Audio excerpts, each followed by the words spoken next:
Welcome back. Now, the United Nations Special Rapporteur on the situation of human rights in the occupied Palestinian territory has released a new report mapping the corporations aiding Israel in the displacements of Palestinians and its genocidal war on Gaza in breach of international law.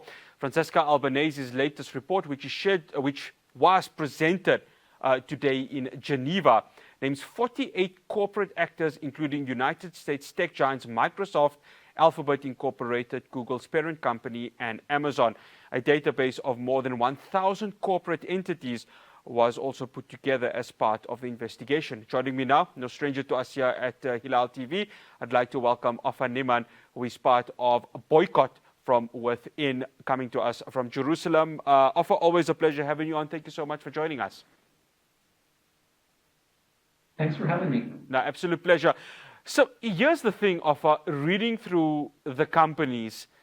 I mean, there's a whole lot of tech companies, aren't they? And, you know, this is one of what Israel has been trying to do to push for this AI sort of way of conducting this genocide that is happening in Gaza. I'm sure it's something you are not surprised by.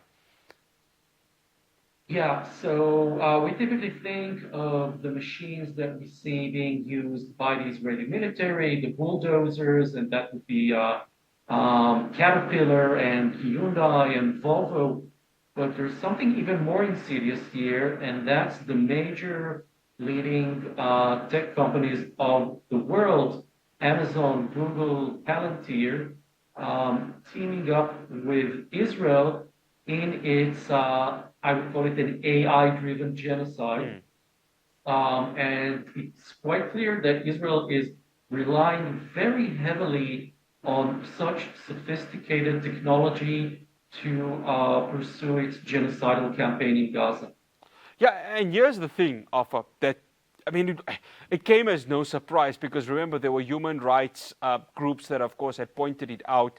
Many activists had pointed it out. Here we have a United Nations report that is right now absolutely going ahead and saying, this is what we have found. These companies are in breach of it. And it kind of shows that the entire Silicon Valley of California is aiding and abetting Israel in this genocide in Gaza. I mean, the facts are clear right over there. Facts are absolutely clear. Yes, Israel has powerful backers and supporters in various prominent sectors, financial sectors, high-tech sectors, and it's clear that without this support, Israel would not have been able to carry out the genocide. So it's easier to recognize the aerial connection between the U.S. and Israel, for which President Biden and President Trump as well have provided Israel with billions worth of weapons. But on top of that, you see these services provided by Amazon, Google, and Palantir, which are highly crucial. Of course, sometimes everyone would like to say, or the world would be, how do I say, a more harmonious place if one could say capitalism and its influence in politics are not linked. But unfortunately, it is what it is right now.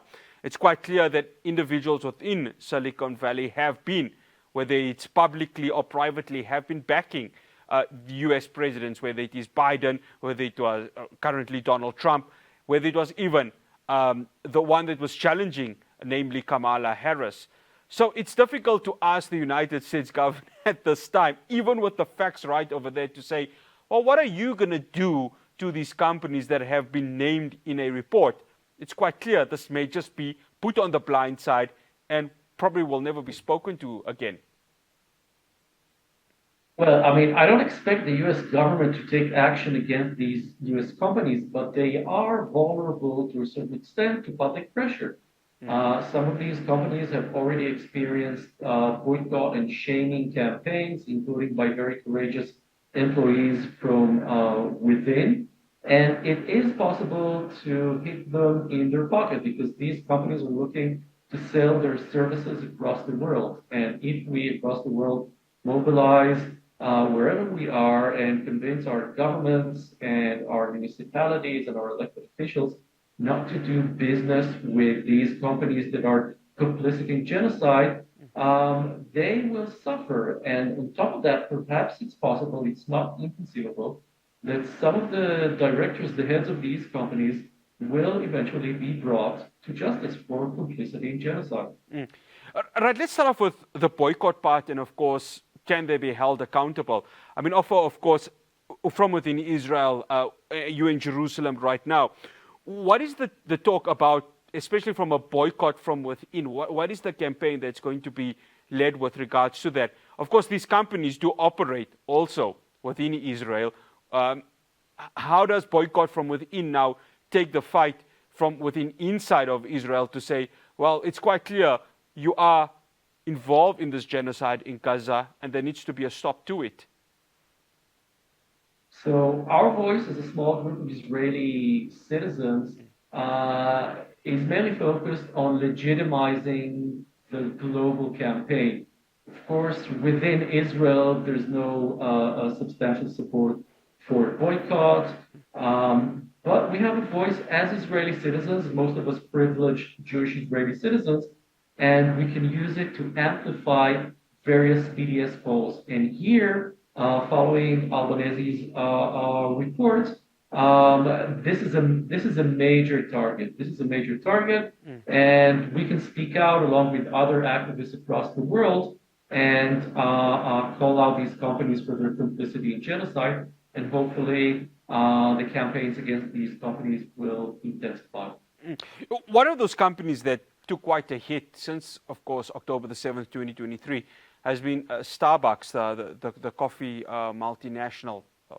I mean, they've been hit quite hard. Do you foresee something similar to this occurring, that, look, if there's not going to be pressure from governments, well, the public's going to have to take that pressure? Do you foresee something like this happening where, quite frankly, sales of these companies or any supposed income that these companies are getting will shrink, given that this report is quite damning and has all the facts to it? So we've seen quite a few companies beyond Starbucks being hit because of various connections to Israel, even if it's just ideological support by the owners, which I believe to be the case regarding Starbucks. It's going to be a bit harder for companies such as Amazon and Google, because some of the services they provide are essential, and they can also sell some of their services directly to governments rather than interact directly with consumers. So whenever you have immediate interaction between consumers and companies, it's easier to organize boycotts. Nevertheless, these companies, Palantir, Google, Amazon, are still vulnerable, and there's a lot that citizens can do as consumers and as citizens, again, forcing their governments to cancel or withdraw from contracts with such complicit companies. For one final question, any chance that, okay, we've got this ICC arrest warrants for Netanyahu and UF Gallant, any chance something similar like this is put towards the CEOs, the chair persons of these companies, directors of these tech companies or any other companies mentioned in this report for their complicity? Well, I can only cite Francesca Albanese's own words here. I mean, her office, I mean, she sent all of these complicit companies, I think it's 45, letters warning them of the potential legal consequences, and this involves the heads of these companies. So according to Albanese, there are good legal grounds, there's a solid legal case against some of these people, and hopefully they will be arrested and brought to trial at some point. Ofer Neiman, always a pleasure having you, and thank you so much for joining us. That's Ofer Neiman. He is part from Boycott From Within, based in Jerusalem. Interesting to see how it's going to go, but if you have time, listen to the press conference. Sorry, I had just something in my throat there. Listen to the press conference that Francesca Albanese, Dr. Francesca Albanese, gave earlier on today. Very damning on how these companies, of course, are involved in this complicity. Do remember that for any supposed charge or investigation that needs to happen. It's going to take governments to go ahead and allow that to happen. Will the Oval Office do it, given that a lot of them are based within Silicon Valley in California? That is going to be the interesting part to it. We come back home. Our calls continue to grow for the nationalization of the South African Reserve Bank. COSATU has thrown its weight to the EFF, who's of course leading this. I'm going to be speaking to its parliamentary coordinator, Matthew Parks, after the break.